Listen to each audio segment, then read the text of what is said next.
April of 2016 until October of 2018, I was a fully functioning closeted alcoholic. I grew up in church. I knew that what I was doing was wrong, but life got the best of me and I kind of just let it happen. I had went through a breakup and went through some other stuff and decided to turn to the bottle. After a year of almost constant drinking, I decided it was time to get a little bit of insight and a little bit of help with it, but I didn't seek it too strongly. I felt completely alone and like I would be a burden or a bother to people that I talked to, so I just kept it quiet to myself and didn't talk with anybody about anything that I was going through. So if somebody asked me how I was doing, I just told them a straight lie. So I'm doing good, I got this going on and this going on, when in all reality I needed help. I would try to sober up. It would last maybe a week, 2 weeks, and then I'd fall right back into the same routine. It had gotten so bad at one point where I would drink on my way to work, I would drink while I was at work, and I would drink on my way home from work. In October of 2018, I was so frustrated and irritated with the way I had let my life get. And I didn't feel like I had anyone to talk to or consult with, and I didn't want to go see a therapist. And I was just over it. I was tired of drinking all the time, but I couldn't seem to get away from it. I was tired of being depressed all the time, and I couldn't seem to get away from that. And so I was full bound on thoughts of suicide. So I had plans to go ahead and go through with that. I had bought 2/5 of alcohol. I drank 1/5, and I was planning to go ahead and drive right off a cliff. After I finished off the first fifth, I opened the second one and I took a few sips out of that one, and I was just feeling a tug in my heart. And I knew that the drinking was wrong, and I knew suicide wasn't the answer.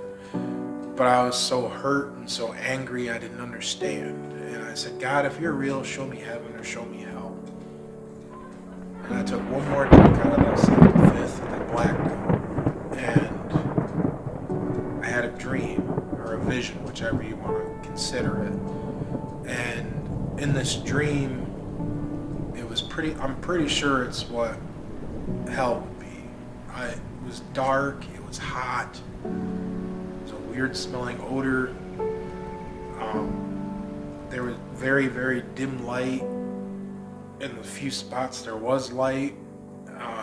So I'm looking around in this dream, and I see a flicker here and a flicker there, and all of a sudden I seen a towel just laying on the ground. I started to look at it and walked a little closer to it, and I heard a voice. And it said, if you're not done, pick it up. But if you're done, leave it there. You've thrown it in. And I went to move so I could grab the towel. And I could hear chains. And I could feel heaviness around my ankles and around my wrists. And I was trying to move, and I realized that the sound I was hearing was the sound of chains. And so I grabbed my ankle, and I could feel a chain, and I grabbed the chain, and I was dragging it up closer towards me, and I could hear at the end of the chain something dragging from it. And so as I'm pulling it closer to me, I find out that it's a bottle of alcohol. I was chained to it. And so I looked at it, and I just went ahead and dropped it, and I heard the voice again, and it said, pick up the towel. I know you're not done. And so I picked up the towel, and the voice said to me, it said, call upon my name, and those chains will be gone. So I took the towel and I struck the ground, and I called out. I said, Jesus. And the voice said again, strike the ground a second time and call upon my name, and the darkness will be gone. So I took the towel and I struck the ground a second time, and I said out, and I cried out, Jesus.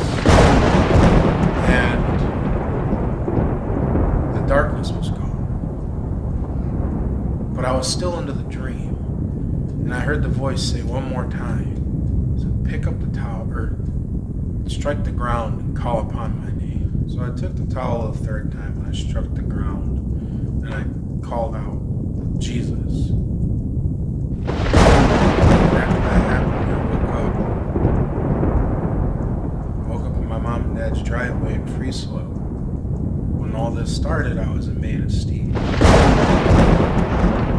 about 15-20 minutes away from my mom and dad's house. And this was about 4.5 hours later. And my car was still running. And I had woken up in the car. No recollection of how I got there. And there was a song playing on the radio at that time. And it was a song that the church had did a drama to years prior. And the song was called Set Me Free. And I found it kind of ironic, but it was kind of reassuring that was when I was set free from what I was bound to. And since then, I've used that as my second chance. I've used it as my saving grace, I guess you could say. And I have completely rededicated my life to God. And I have this, I had decided I was no longer going to drink. I was no longer going to be depressed. I was free from alcohol. I was free from my depression. I was free from the suicidal thoughts. I don't have the desire to drink anymore. I'm not depressed. Granted, we're human. We still have those days once in a while where nothing goes right and you're a little bummed about that, but it's nowhere near what it used to be. I don't have suicidal thoughts anymore at all.